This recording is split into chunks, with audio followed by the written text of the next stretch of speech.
And tonight's discussion is going to be about education, particularly with high Hispanic populated school districts. And I am proud to have Monica Ceja Martinez, who is the president of Peoria Unified School District Governing Board here in the Phoenix area. Yes, thank you so much. It's my pleasure. Woo! All right, another Latina and president. Yeah, thank you. So my first interview, so I look forward to answering all your questions and how I can shed some light to what's going on in Peoria Unified. All right. I also want to mention, in addition to interviewing our guest, Monica, that Lydia Hernandez is the chair-elect for the National School Board Hispanic Council. And so that is a very powerful, prestigious position, and I'm sure later on you're going to be hearing her call for those in our audience that are serious and passionate about education, how to become a school board member. And Lydia is all about, and I'm sure you are too as president of Peoria Unified School District here in Arizona, you'd like to see more Chicanos, Latinos get involved. Definitely, our school districts make up of all demographics, and it's so important that our students see that there's every type of leader, men to women, Latinos, and especially when they're more prominent, you want our students to be able to say, I can be that one day. Yes, definitely. But you know what excites me is when we're at these national conferences, and honestly, personally, there's more of us, and the more, you know, as time has progressed and gone on, I'm so glad to have seen, you know, more, especially more women come on board. We're talented, you know, we're educated. We care about our families, we care about our kids, and what is the fastest growing demographic across the nation? It's Latinos. So it's great to see people like ourselves, like yourself, run for these positions because it's our kids. But although we're here for all, here for all. Definitely want to make clear, but it makes, you know, it resonates with us. Definitely. Tell us about what made you want to run for school board position. Tell us about your experience. Tell us about yourself. Okay, well, first, I'm a first generation. My father's from Michoacan, Mexico, and came through the Bracero program. Lived in Camarillo, California, Ventura County, so my husband's from there. And my grandfather was a big advocate of education, and he said that is the key that's going to bring and uplift your family. And so with that engraved in who we are, my dad moved to Arizona, met my mother's a graduate of Carl Hayden. And with that, the story begins. They started here in Maryville. We own a house on 67th and Indian School, and my father wanted, he became an engineer, and moved up north to Peoria because he heard about the good school system. We moved to Peoria Unified in a neighborhood where they wanted better for us. My parents worked second graveyard shift. We kept the rental property here. We went on the weekends. It was not easy for us. As children, I would stay home and man the house. My brothers would wake up early in the morning, and just so that we can have that better life. I was one of 4 Hispanics in the whole school. It was tough, and what got me through it were my teachers. And if you look at the demographics of the school where my children now go, unfortunately, it hasn't changed that much. They're predominantly at that particular school, they're still Anglo. Now, our school district as a whole has about 33% Latinos, but the leadership and the district leadership does not represent all the population. And so that's where we as community members need to get involved. Right, right. Definitely. We're looking at, I mean, we were talking about how few of us there are at the national level. Much more, by the way, and Arizona happens to be one of the fastest growing, not only in population, and the Maryville area, the west side in its entirety is called what, the second South Phoenix. We're the fastest in growing Latino population in the state of Arizona. But nationwide, we also have the most new school board members and Latinos, which is, I mean, it's great. But of course, with the good comes the bad. We're a new population, we're new, so it's going to take us a few years for that learning curve and to work together and to as we're coming together. But I'm hoping that nationwide, at the national level, that we're able to recruit not only from Arizona, but triple, that number all over the nation. I mean, I get goosebumps just at the thought. But we need to recruit them to attend our workshops on board governance and get that experience, because after school board, what happens? You make a great point about uplifting our fellow elected officials. I will say one thing I was not prepared for is the amount of emotion, because the decisions that we make, they impact everybody. And as a nationality and Hispanics, what I've come to find out is that our fellow elected Latinos do not support each other, and it is so unfortunate. You asked me how I got here. I was a teacher. My father, I went to UC Santa Barbara my first year of college, and I got homesick. We're a really close family. I have two brothers, an older brother and a little brother. We're about 4 years apart, and I loved my education experience. My teachers were phenomenal. They encouraged me, and I told my father, look, I want to go into education. And he came back and said, you're going to be poor for the rest of your life. Unfortunately, that ended up being the case, but I knew there was a greater need.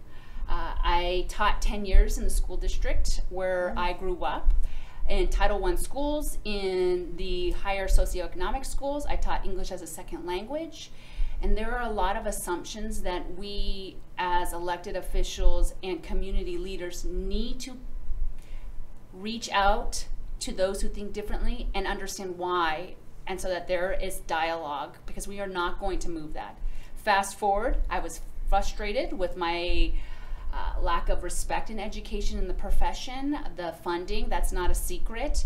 And I started advocating, going to my school board meetings, and I had better attendance than some of my school board members. And sound familiar? Very familiar. Yeah, I attend Lydia's school board meetings because it's one of the highest Hispanic populated school districts. And I see empty seats. There's at least one empty seat. And I'm like, how do you expect kids to show up for school if their leaders won't even do that? Right. I understand the balance from the profession, but ultimately one thing I love, when I left, when you run for school board, you cannot be an employee of the same district. So I left, and I work for a financial institution now.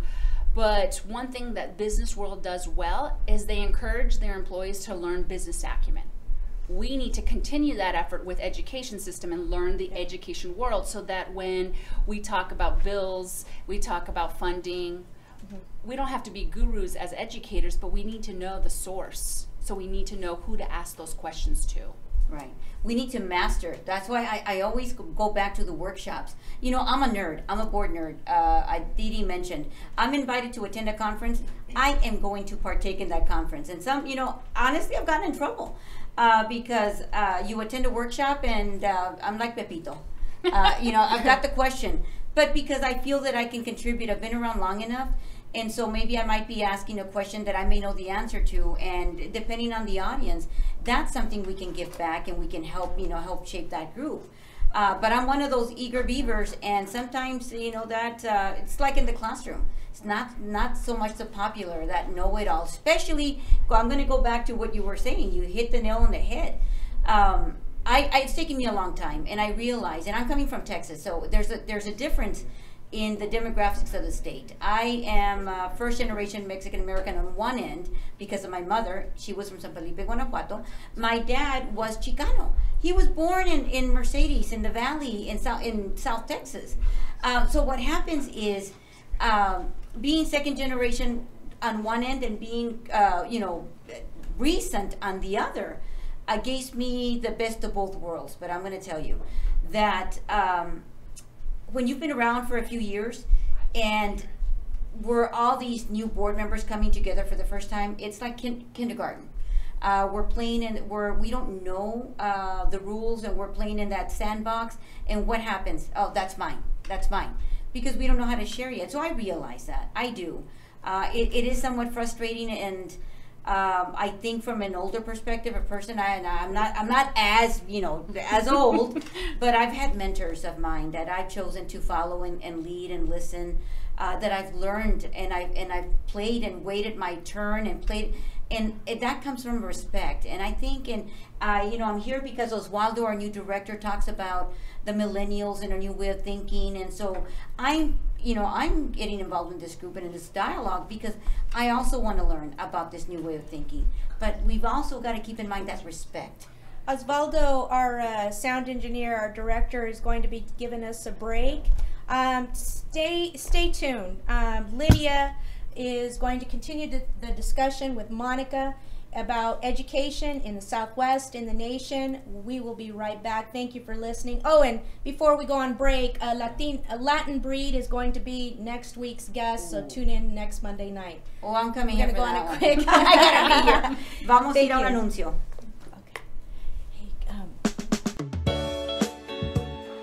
Hola, estamos ayudando a muchas personas. Somos All in All Documents, una oficina multiservicios.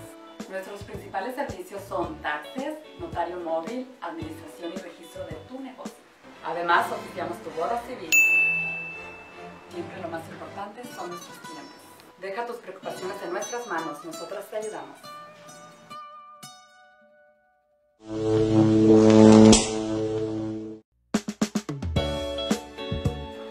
Hola, estamos ayudando a muchas personas. Somos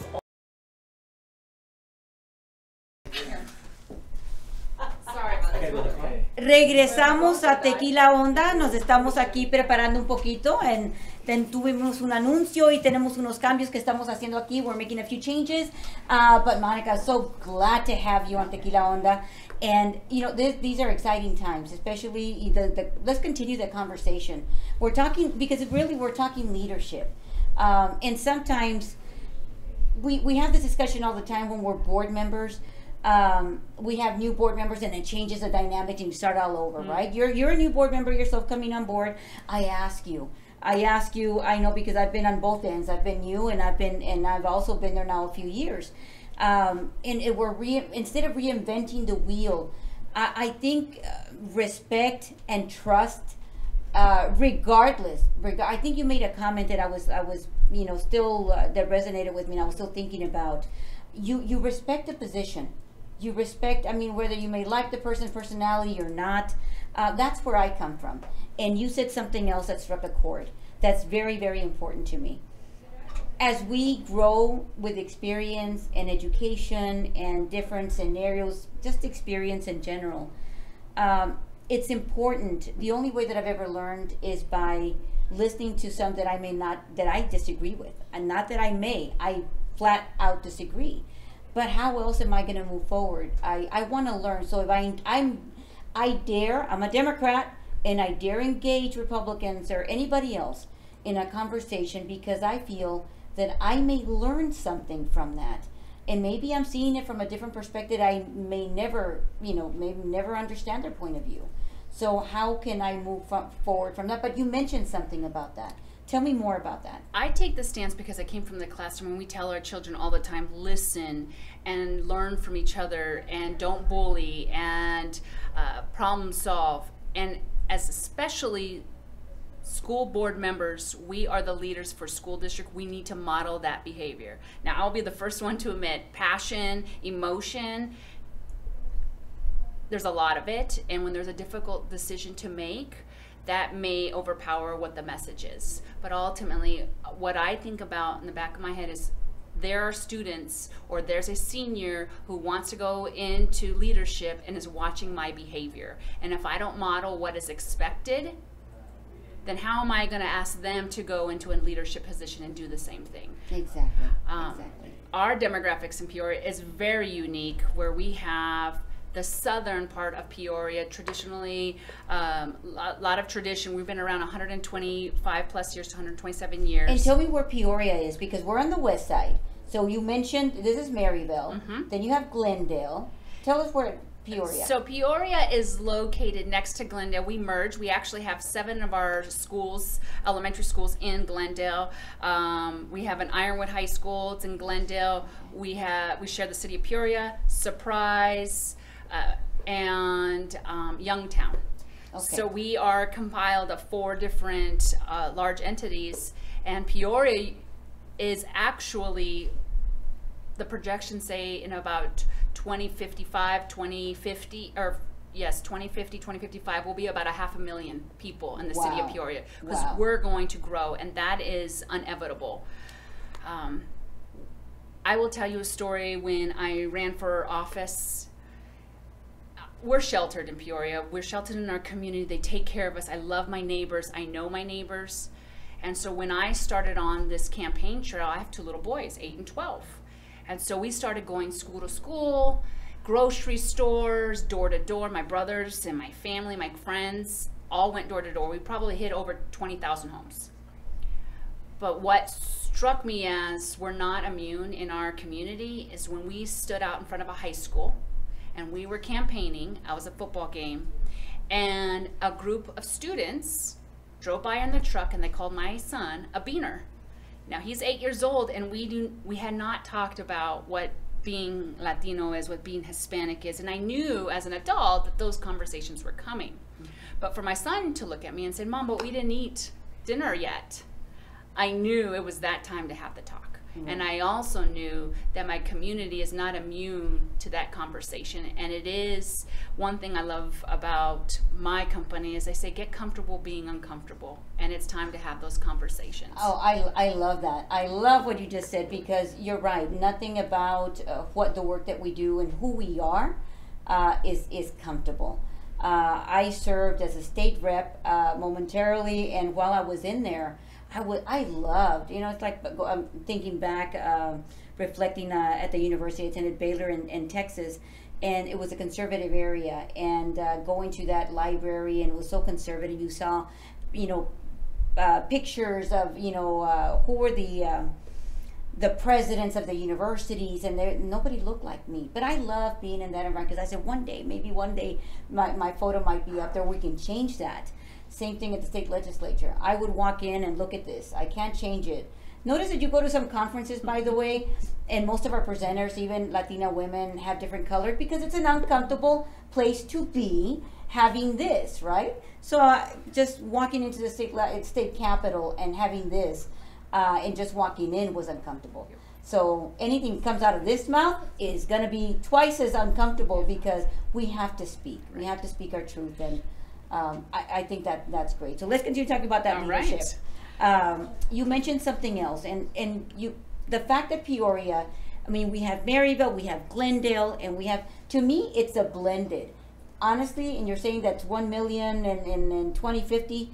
I can already, it's the, let's say the west side of Maricopa County, and it's spreading. Even in the years, I wasn't born and raised here, but I've been here for over maybe 21 years. And it has grown. By the way, I came here because my dad used to come work in the lettuce. In Maryville, used to be fields, he tells me. So it's grown. And the fact that, who resides here, I think is the future of this state. Not only are we providing the workers, the labor, but we've also, we need to do the best that we can to make sure that we're also developing our leaders, because we're not just here to serve as these workers, the blue collar worker, but the educated and the white collar worker, all kinds of workers in the state. But I think that we have a lot to contribute. So I'm looking forward to working with you, and I want to learn more about you and what got you to run. And by the way, that story about the beaner, I was at Baylor University, and my professor, my political science professor, pulled me aside, says, "Nydia, he wanted to prepare me. Great guy, wanted to prepare me," and he says, "When somebody calls you a beaner," and I said, "Sir, what's that?" Here I was in Texas, coming from South Texas. I didn't know what a beaner was, so it was a big slap in my face and kind of brought me into perspective. So tell me more about your experience here in Peoria, and what you faced on this board, and what I saw you recently at a conference. Yes. What were you doing at the conference, and what does that mean for you? So more about the board. So when I ran, I had to leave the education profession, and I joined forces with my financial institution, because the lesson that I learned when I started going to board meetings is money makes the world go around. And one of the systematic problems that we have in the public school system is getting leadership to understand the financial decisions that they're about to embark on. And so sitting in that board, I realized that in Peoria Unified, we balance a $220 million budget roughly every year.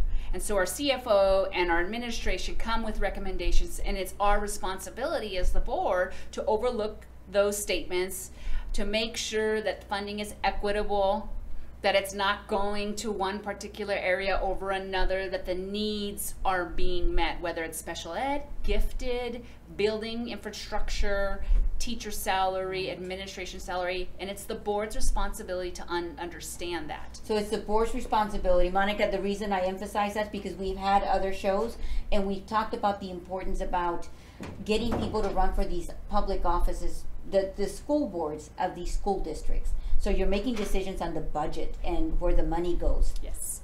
Don't be intimidated. It's put yourself in a position where you're learning more, like the NALEO conference. So you have opportunities to go ASBA, Arizona School Boards Association. They have workshops to learn about finance. So if you want to be a part of a school board, don't let the unknown scare you. Don't let finance or the big terms scare you. Join ASBA with your school district, attend the workshops, seek out other nonprofit organizations like NALEO where they go over the data. They give you an opportunity, as you mentioned, we went to ASU West, and they give you an opportunity to depict your school district. So a shout out for Arizona School Board Association, doing a great job. Exactly. And NALEO is the National Association of Latino Elected Officials. Yes. Sorry to interrupt, but No, please. And so that's where I'm an educator by heart, so I'm like a sponge anytime I have the opportunity to learn, because I am not an expert. I seek out experts so that I understand it and that I have the ability to educate somebody else about how it works. So school board members, I always, when I talk to parents, I talk about school board members, even Latino people running for offices, needing to master. It's not an easy job, because you've got to master and volunteer the rules. Yes. And we're not paid for that, so we're not getting rich. We're public servants. We're public servants, but we do it because it's important, and we have kids in the system, so we know how important it is that we want to build that leadership. We want to build their capacity, and we don't just want them to provide labor or service or the service industry, but we want them to run for public office. We want them to go into the financial institutions and be able to do that math and handle large amounts of money, but be a part. You know, I get chills as I'm talking to you, because I believe that everybody, we need to have, or I believe that everybody's a contributing member of society, or at least we need to be. And the only way we can do that, and that's what I tell my Republican counterparts, everybody's got to put into this pie. I don't want anybody sitting at home. I don't know about you, but if that's where they're coming from, meet me halfway. Let's help educate everybody. Everybody has a role. And everybody also balances their own budget. Every day you get a paycheck on monthly, weekly, and you have to figure out your own means of paying rent, mortgage, paying groceries, balancing those budgets. And it's important to have that conversation with your children and include them in, hey, we have a budget of $2,000 a month. Here's our rent. Here's what's groceries. How do we want to spend the last part? Just because we are interested in balancing a budget or living within our means does not make us Tea Party or Republican or conservative. It means we want to survive. And maybe, and you just said something, and maybe that's why I'm fiscally conservative, because I balance that household checkbook. And we got to be realistic, and I'm all for cutting a big piece of the pie somewhere, only if we know we can replace it, or it's got to come from somewhere. Right. I also recognize that in situations we have to be able to generate revenue to pay for our liabilities and expenses, which means we have to have an ability to bring in money. So the things that we have to pay for, like buildings, books, expenses and staff, that we have the means to cover that and give a livable wage. Right. So it is a balance, and that conversation needs to be had. One thing I wholeheartedly believe, that our education system, not the students, I mean our university level students, the education, College of Education, they need to focus on two things. They need to readdress education politics. Now, I don't mean bipartisan, partisan, pick a side. I mean understanding that we are a government agency. We get money from the government, that people vote in office, that make decisions. That is as political as it gets. And our education system at the secondary level need to inform our future educators how things work. Well, and I know you've seen it happen, but there seems to be a disconnect. I think with the higher education, universities or the system, let's say, in that we're ill preparing our teachers, ill preparing in the sense that you're right. There's more to it than just a classroom. We have to have a good handle on how everything works. Same thing as those board members. The expectation of new incoming teachers coming in, and our job as policymakers to help make sure that we're handling with the right curriculum, that it's matching, that we're providing them with the tools. There's a lot more going on, which is why it's important that we have now more people running for these positions with that passion, that energy, but also more Latinos in our communities running for that. Because I'm going to tell you, we're just talking about what's happening in Arizona on the west side. Well, folks, at the national level, there's many organizations. There's the CUBE, the Council of Urban Boards of Education, even different regions within the National School Board, and even the urban settings, the urban school districts, we're talking large numbers of students are now becoming predominantly Latino. And everybody, if we're grappling in Arizona and in every other state about how to best educate or finding or looking for those best practices, because we as a community, we all learn differently. We're looking for those best practices. But who better than us that went through that system to make those recommendations and to learn more about how that happens and how kids learn, so that we can make this a better place for everybody. But you have something I've got to do that shout out to, for more Latinos to be running for these positions.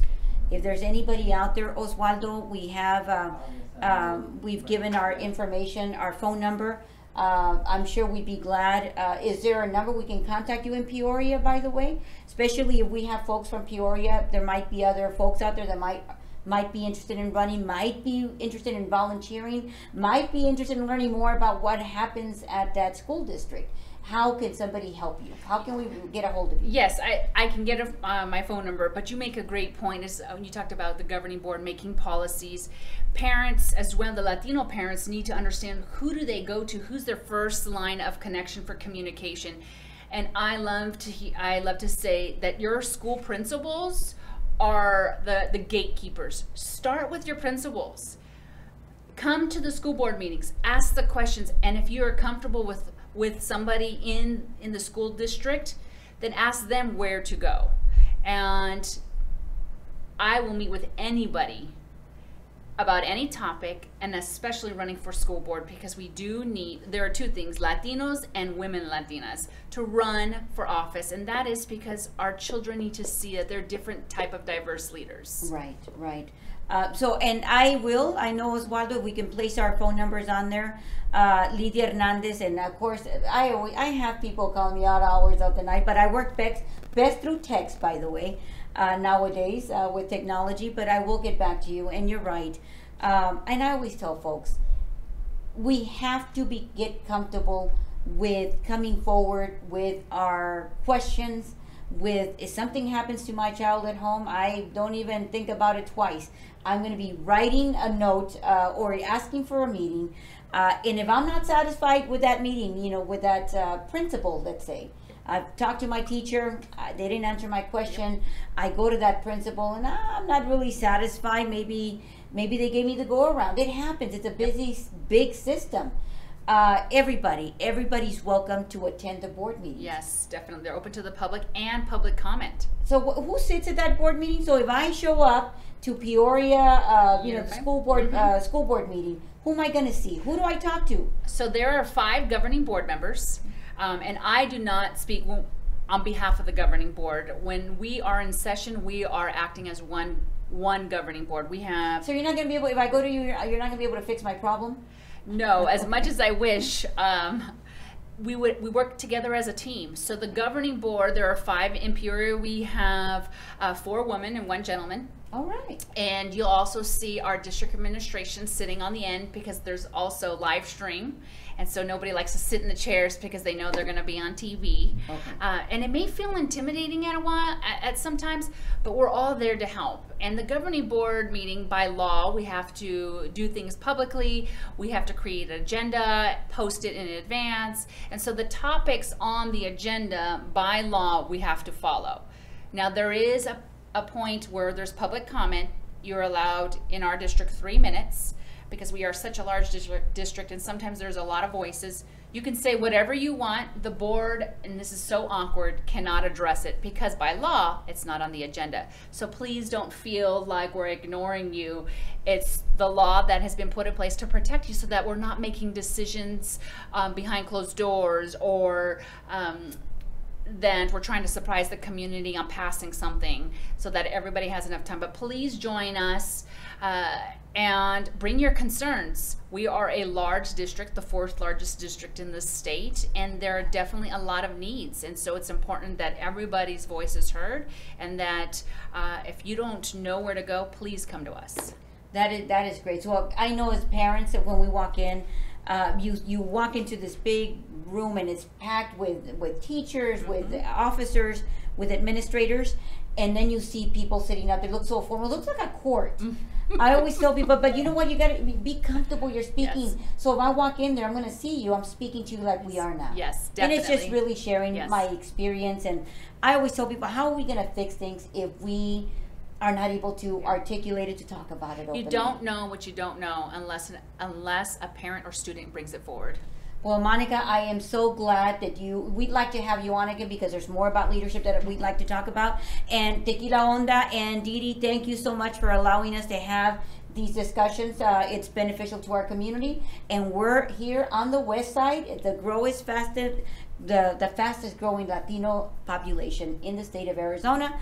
And we're here to offer a benefit, a service. If anybody wants to learn more about school boards, give us a call, Lidia Hernandez, Monica Ceja, and we're looking forward to continuing our conversation, Monica. My pleasure. Thank you so much. Thank you for being here with us.